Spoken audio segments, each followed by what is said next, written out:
I just don't understand why Rocky is fighting him in the inside. He knows he's being outgunned by an explosive champion like Canelo. Get on the outside, buy some time, jab. Hard hook landed again by Canelo Alvarez. Fielding tries his right hook. The way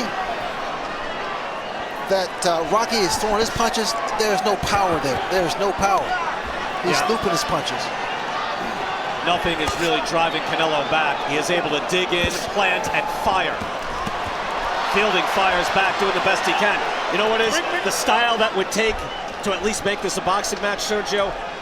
Fielding just does not have that arsenal. He doesn't have that arsenal, and he's fighting the wrong fight. But look, he still has this look in his eye, like maybe he's trying to get Canelo to hard wear right himself hand, out. and down he goes. Fielding looks back in his corner. Jamie Moore says keep going. 7, 8. He's back up. Rolling. How to me.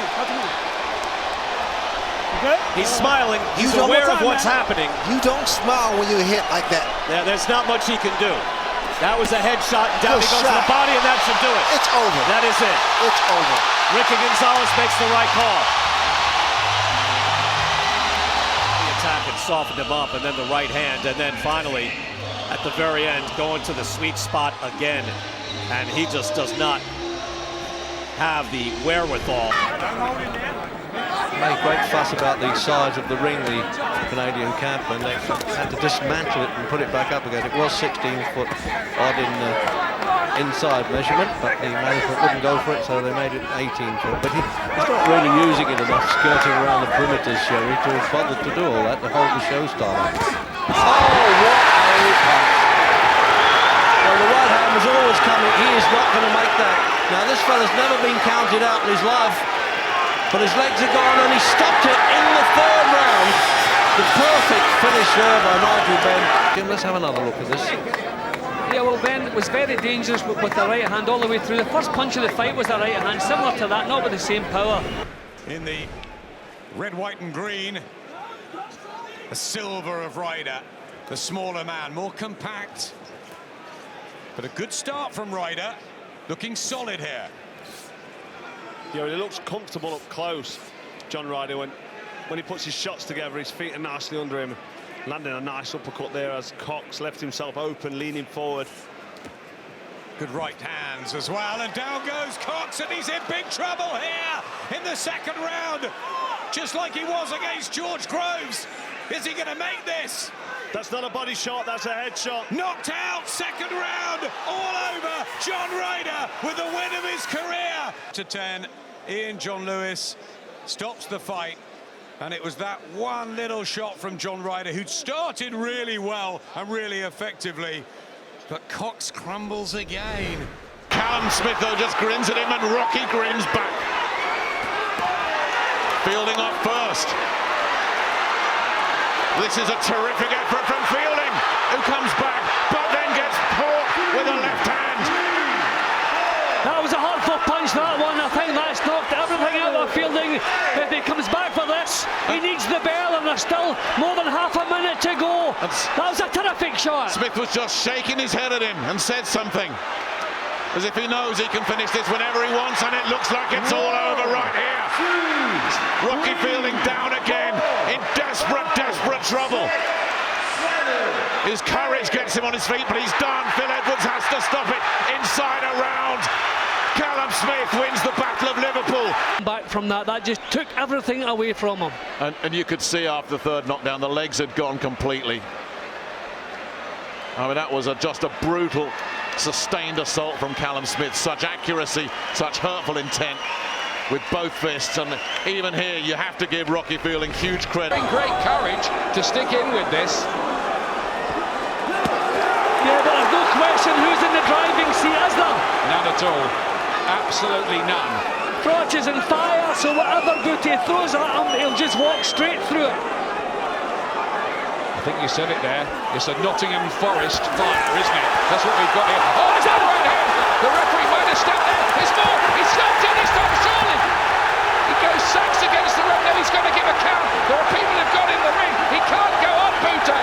He can't, surely. No. Eddie Hearn got in the ring, and he's all over. The tension's there. It's all over. It's over. Carl Froch there's a return clause. Do you think he'll want it? Well, that's a very good question. There is a return clause. They can do it again in Montreal, but Froch just looks as if he packs too much power for this fella. Referee, I think, was... Round 3 then of this 12-rounder. James DeGale on deck for the IBF title. That will go up in smoke if he slips up here. Against Marco Antonio. Periban's got him with a big left hand, and again down goes the tough guy. Periban in real trouble, doesn't know where he is. And Foster stopped it right there. Explosive from James DeGale. Caught him that he didn't see coming. He saw it, but could not do anything about it. Then the second follow-up shot caught him a little bit high, but it was equally as hard. It was just, it's not been matched since. We'll be hearing from Naz later. Gelbrook's idol, and he has kept a close eye on the Special Ones career. Lovely right hand from George Groves at the beginning of the 6th. The accuracy, pinpoint from the Hammersmith fighter tonight, and the desire and determination, and Chudinov just beginning to ship these. Standing strong, but he can't keep taking them. And George Groves is really going for it here to body and to head. Big moments here for Groves, and Chudinov's got to suck it up. He's going to have to throw back here. Steve Gray taking a close look at George Groves. Really good work here from George Groves. Chudinov in desperate trouble there, but hanging in. So close. A minute 50 left in the round, and Groves has got his dream! Finally, he becomes a world champion! St. George thrills the Sheffield fans! Out of the window, what a fire fest! And what accuracy and power from George Groves. Fedor Chudinov so brave to keep taking those punches, but a good, well-timed stoppage. And Groves is a super middleweight champion, and I wonder if a big fight with another rival, James DeGale, is on the cards for the coming months.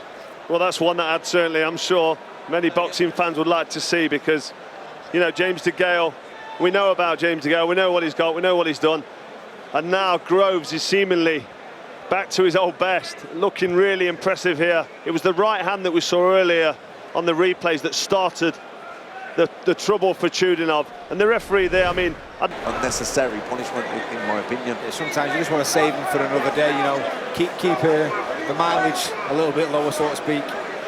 There's a nice left hand to the pit of the stomach from Blackledge. Smith always though on the front foot, just closing down that space, looking to use that jab, which maybe neglected the jab a bit, Smith, as the fighter's worn on. It's a very useful tool for him. He is so tall, of course, for a super middleweight. Huge for the weight as well. You know, he's not just tall, he's thick set, he's broad-shouldered, and that's where he's able to generate that power. But I've got to be honest, I've got to take my hat off to Luke Blackledge. He's putting a great performance. Well, just as we say that, a massive punch has knocked Blackledge onto his back, and the referee immediately in there just to roll him over and get him into the recovery position. The doctor is in very, very quickly as well. Blackledge just a few yards away from us.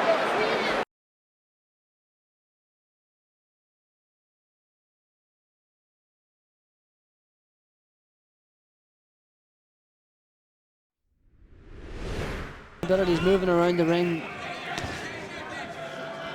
No great variety in what he does, but it's been effective so far. Kept Eubanks at bay. You get the feeling that Eubanks is just waiting. Oh, what about that? Oh, that is the fight over. What a finish! Oh my God Almighty, that was a super. You can count 100 over him. Oh, what a right hand! That's it. All over. Stalking him, I said he was just stalking him. Watch, boom, bang. There he goes. Good night, Vienna. That's it. What a right hand. 31 fights. Groves is producing. He's the one improving. Big right hand, doubles it up. Looked really sharp there. Looks in really good shape as well, Groves. And Froch is just a little bit too predictable at the moment. You know, he's just marching forward. I think that, as I say, signs of frustration. He's walking onto punches.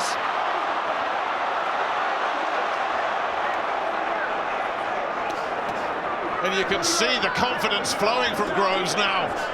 The longer this is going on, the success is coming. But Froch digging in, there's more of those body shots. And he stays with it, but catches another left hand. Digs in deep, sucks it up, and gets it! Wow! Right hand has destroyed Groves! It's waved off already! Charlie Fish saw enough! What a shot! You will not see a more explosive finish than that! Bit of proposal in there. I mean, well, let's have another look at this one now. I mean, this was unbelievable. Well, George Groves didn't perform, Nick, because Carl Froch did not allow him to perform. And look at that, as soon as that punch landed, and look at the way his leg has folded from under him. When the referee sees that, he knows no point whatsoever in counting here. The fight's over, so it's over.